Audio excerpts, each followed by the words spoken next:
Good morning, everyone. Our today's GT topic is the only way to reduce crime is to increase the severity of the punishment. So, according to me, I don't think so. It is the only way to reduce crime. As criminals, they do crime because of the mental block they have. So, it is better to educate them than to increase the severity of the punishment. I would like to agree to Marian's point, but I actually have a doubt that what if the crime is committed? Then we have to obviously increase the severity so that no other crime is committed in future by the same person. Adding to the Marine's point, we must also provide the right sort of education, a kind of education that focuses not only on the mental development of children, but also the moral and the emotional spiritual development. I get a feeling that just as distributing money among the people will not eradicate poverty, so increasing the severity of punishment may not reduce crime in any society. The practical way to reduce crime would be creating a civilized social environment.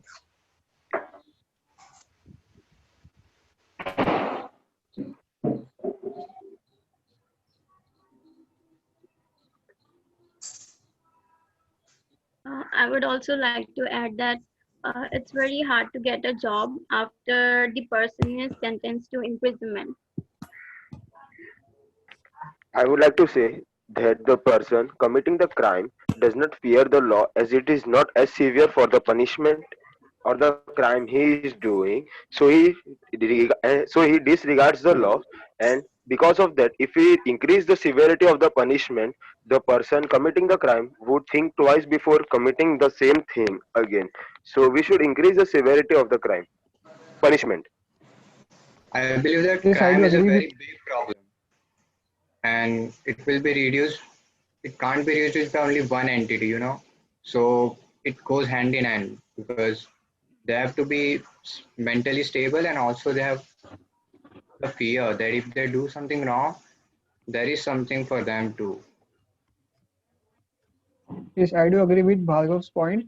The severity of the crime has to be increased so that the accused or the person who does crime, there's something in their mind that if they commit such crime, they can face severe problems legally as well and also socially because they don't fear about social that what people think about them socially. They just do crime, and somewhere or the other, it's I think it's the responsibility of government that they should provide some uh, health benefits to them because I think the most of the crimes are done because they don't have enough money for their family to run their family for their medical purposes. So I do think that we should also look at the other part of the story, not just increase the severity of the crime. Yes, But yes, according to there is some a need of increasing. Yes, continue. yes, and according to some criminal justice experts, the current prison system puts too much emphasis on harsh punishment and not enough on the rehabilitation, and it simply does not work. I agree with Pradyum's point. Increasing the punishment is not the only way to rehabilitate the criminals. There are various other ways with which we can achieve the goal, such as moral teaching, and there are various other ways implemented. Yes, and we everybody knows that it is a known fact that aggression breeds aggression. For example, in prison environments, the prison environments are replete with aggressive behaviors, and people just learn from watching others acting aggressively to get what they want. Adding to the Pradyum's point, yes, I do think that because just like to overcome this aggression and all those habits they have, we can give them some training instead of increasing the severity of punishment because it may lead to more aggression or more problem in their mental health if they have a mental issue.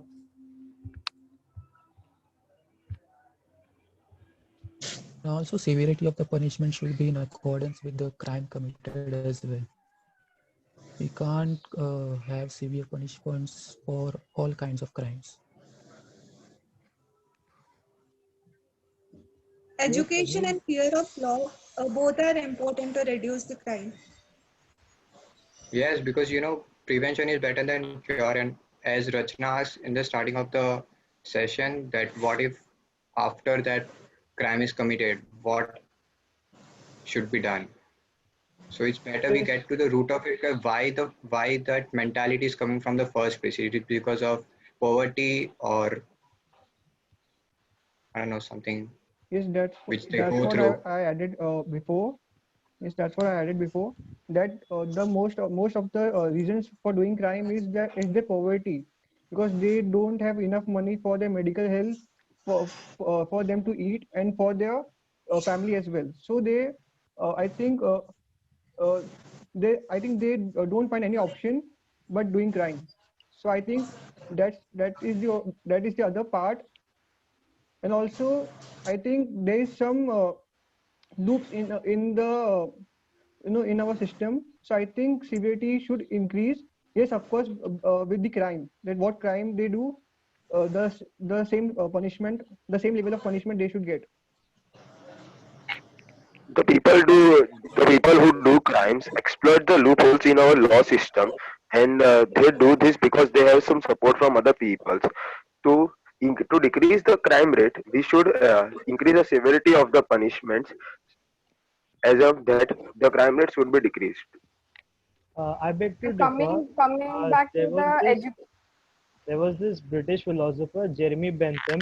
He said that people are deterred more by the likelihood of getting punished than by severity of the crime. So to test this theory, in Washington, there were not enough amounts of jails so to keep up with the number of felons. So that to ensure everybody was put in prison, everybody faced the punishment. They reduced the severity of crime from 60 days to 30 days, for example, and the crime rate was surprisingly lower, and thus that proved his theory. Coming back to the education point of the thing which is being discussed is like there are also people who are really educated and do crimes like cyber crimes and data theft, and all these all crimes are they know what the education, what importance it is, but they also commit crimes. So that's why these factors allow us to be more severe with punishments. And I don't know about the aggressiveness or something, but yeah, severity should be maintained in these kind of crimes. Adding to Rachna's point, yes, there are some people who are educated, and there are a lot of people who are educated and they do criminal offenses. But for them, we can, if the crime they do is not very like a big, it is not a big crime, then we can play with the mind by using some psychiatrist, by making them scared of their loved ones. So maybe because of their loved ones, they'll stop, or they'll change a bit.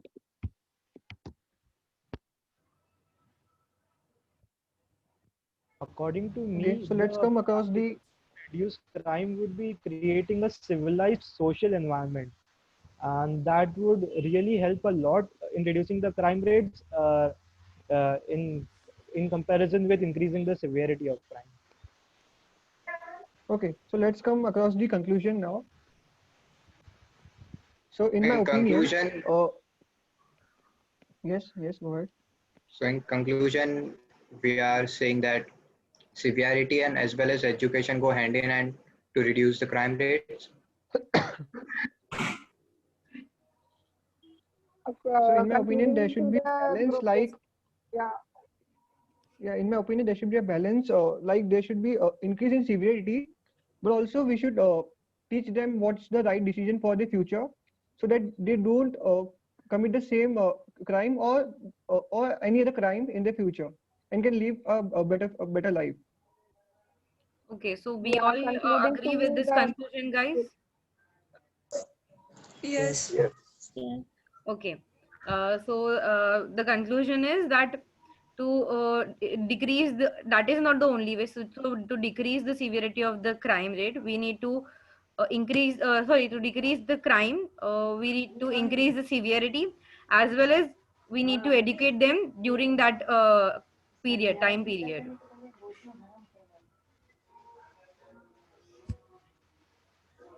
Right? Hmm. Yeah. Right, Yes. right. Yes, yes, Mary. Thank you.